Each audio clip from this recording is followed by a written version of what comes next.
This is the MixCoach Podcast, episode 104. Hey guys, it's Kevin from MixCoach. I guess you're wondering, where you been, Kevin? Haven't seen you in a while. Well, you'd be right. I have been missing in action for a little while as far as the podcast is concerned, although I've been pretty busy. I'm going to kind of go into that on this podcast. This is a new season, new music, a lot of things for me and for MixCoach, and I felt like I wanted to take this episode just to kind of catch you up as to what I've been doing, what my intentions are for this year, the beginning of 2017. I'm going to tell you why I stopped podcasting for a while and why I'm starting back again and why I'm podcasting in general. And just a few other things. So I feel like I need to reintroduce myself since I've been gone MIA for a little while. I mean, I've had a few podcasts here and there when I thought, hey, that'd make a good podcast. I'd throw one out there, but I want to do this a little bit more, a lot more consistently. And I feel like, just let me explain why I stopped. I mean, sometimes podcasting is a little tough for a guy who tries to be, centered, humble. Sometimes you feel like by podcasting, you're just kind of, as I heard one of my friends said, it's a fine line between narcissism and trying to help someone. Narcissism is something that is not a pretty thing. And sometimes I feel like when I'm just sitting here talking to myself, and then later broadcasting it feels a little self-serving. But when I feel like I'm doing it for someone else, it's a whole different ballgame. So I want to incorporate you, the listeners out there, into my new season of this podcast. I don't know how many seasons we're into right now, but we're into episode 104, which is the one this one is. So that's kind of the reason I stopped. I mean, I kind of slipped into why I stopped. I kind of felt like, things got busy. I'll cover that in this part of it. So let me reintroduce myself. I'm Kevin. I was born in Anniston, Alabama. Got a studio job in North Carolina, in Asheville, North Carolina, back in 91 as a chief recording engineer. Although I didn't have a ton of experience, I feel like my caring about the projects that I was working on kind of got me through. Got me my foot in the door to be able to have a license to kind of learn in a very busy studio. The studio is still very busy. It's called Crossroads Entertainment or Crossroads Marketing. I can't remember which, but it's Crossroads. They do a lot of bluegrass music now. Anyway, 1996, I moved to Nashville and started independent mixing, or not mixing at the time. I was independent, doing whatever anybody needed. The mixing really didn't come till later. So I moved to Nashville, got a job at this place called Hilltop Studios, and began working there and also freelancing. And I ended up freelancing at one of my heroes' studio, which is called Oak Valley Sound, which was in Nashville. And it was where one of my mentors worked and owned. His name is Kevin McManus. And I got a chance to work with him, just to kind of be his right-hand man for a little while.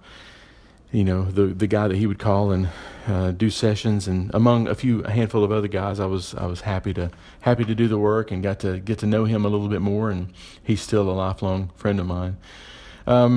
He has since closed the studio, but we're still good friends. And so anyway, after that, I was working some at the Sound Kitchen back in its heyday, and would get to work with some. I'd take some of my people over there that wanted to mix, and into a bit, because I'd never mixed on a big SSL or Neve, and it was I would find any excuse in the world to go over there and work, and so I did. And then I would tend to get bumped out of the studio, like when somebody like Winona or Reba, or somebody would come in there, and I would have one day booked, and they would have 14 days booked. Then, of course, guess who gets bumped off the calendar? Me. So I decided to go and start a studio. At first, it was with a friend of mine, Tim Smith, who is an instructor down at University of Miami, teaches bass and music theory now. But we started a studio together. We bought a Yamaha O2R and some ADATs, and away we went. We started mixing. Tim was producing some stuff. He started a record company with George Shin, of the guy who owns the Hornets. Anyway, it was some good times. We got a little 500 square foot space down on Music Row, and life was good. We started the studio because I got tired of getting bumped out of the big studios. I even though my budget wasn't as big as some of these record label budgets, I felt that like it was just as important, especially to my clients, who didn't want to get bumped around and have to reschedule, and you know how difficult that is. So anyway, I got some ADATs and O2R and mixed on those for years, and loved it. Had some really good success there. When then I got Digital Performer, and that was a life changer for me, a game changer for me, because I got Digital Performer back when you couldn't get a version of Pro Tools for under $13,000. I mean, that was kind of the initial. Sorry about my tongue twisting there. Initial investment for Pro Tools was $13,000 or $14,000. Well, I couldn't afford that, so I got Digital Performer and Autotune, and that was the game changer for me, because then I was able to do editing at will. I could tighten up drums. I could pocket vocals a little bit more. I could tune. I mean, I kind of became known as the guy who could tune too. I mean, I remember tuning before Autotune.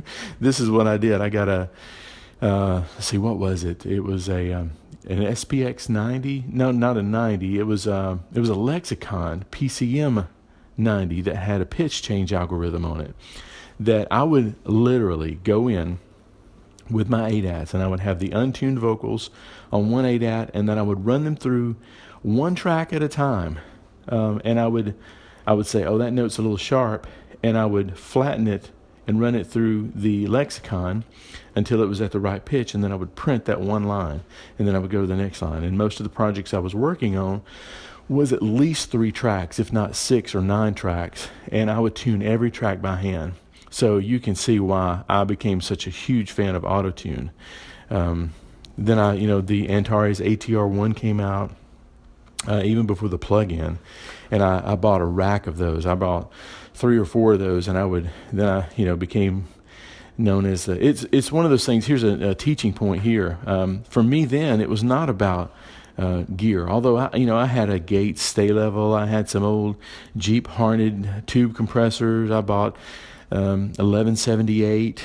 I mean, I had some good vintage gear, which, looking back, I don't know if it was a good decision or not, but I decided to invest my money into plugins that would make people sound better than they actually performed it. I feel like sometimes people get wrapped up in, this is the kind of microphone I have, and then you sing through it, and there's just a better, more clear, more robust sound of you singing, and what you really want to hear is you singing a great, perfect take.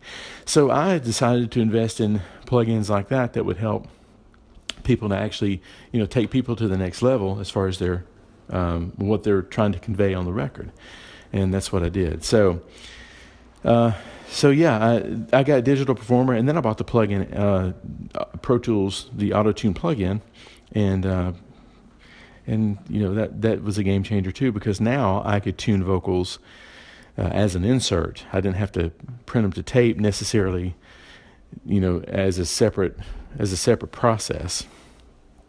So then I became kind of known as a mix guy around town, and even though a lot of the projects that I mixed, you probably wouldn't know the artist. And to be honest with you, that's one of the things that I've prided myself on, is that I was able to make a living in Nashville mixing records from people that you'll probably never hear of, and which should give hope to anybody. Finding artists people can actually make a living, even if you're not on the cover of Mix magazine. There's one of my favorite podcasts right now is the Working Class Audio with Matt Boudreau. And it's just a proof positive that there's a lot of guys out there making a living recording, mixing, editing music that you have probably never heard of. I scrolled through 2 pages a few minutes ago and had only heard of one guy, and that's because I'm in a mastermind group with him. His name is Chris Graham. He's got a mastering house in Ohio, of all places, and he's making a great living mastering records from Ohio with clients from around the world. And I think that's pretty cool. So that gave me hope that, I was able to make a living mixing records for people that you'd never heard of. So anyway, the next step was, started a record company with Wayne Hahn, and we signed some artists that you may or may not have heard of, including Janet Paschal and Earl Scruggs, Lizzie Long, the Lewis family. Some of these people you may have heard of, but it was another step, and I've since sold the record company to one of the artists, Lizzie. But last year, in the first to middle part of 2016, I moved to California, to a place called Yorba Linda, California, and I started a part-time job with a church here with a friend of mine named Eddie Harrison, who he was one of the members of a group that I produced numerous records on. And we had a great working history. We worked together at a church in Murfreesboro. And ever since he moved out to California, he was like, yeah, you really need to move out here, Kevin. And he would tell me this when we were at the beach or at Disneyland or something like that, or after a great service at church, he'd say, yeah, you really need to move out here. So anyway, in 2016, I moved. And that's kind of one of the reasons I stopped the podcast, because I felt like, my job had changed a little bit. Even though I'm still producing, still mixing, still teaching on MixCoach, I'm not that full-time, burning the midnight oil in the studio guy like I was last year. And I felt a little bit inauthentic. But then I started thinking, the people who listen to this podcast are not necessarily burn the midnight oil studio guys right now. I mean, maybe you'd like to be or something like that, but a lot of the guys I've noticed are guys that are just like me. They're responsible to their band for sound. They're, maybe they volunteer at a church or house of worship, and they want to be good at their craft. And that's exactly what I'm doing at this church. Is I'm finding, training, motivating volunteers to do a great job doing audio and, lighting and things like that. But, that's another subject. But so I just realized that this is not inauthentic. This is more real than ever. I mean, this is what I do.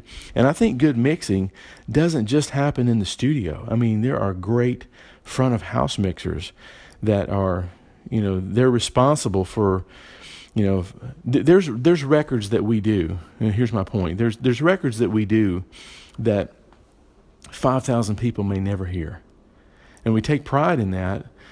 And then there's front of house guys that mix, although it's not recorded medium, they mix something that 5,000 to 10,000 people listen to in one sitting. So, which is the most important job? I mean, there's not a most important job, but front of house and live mixing is something that we all do.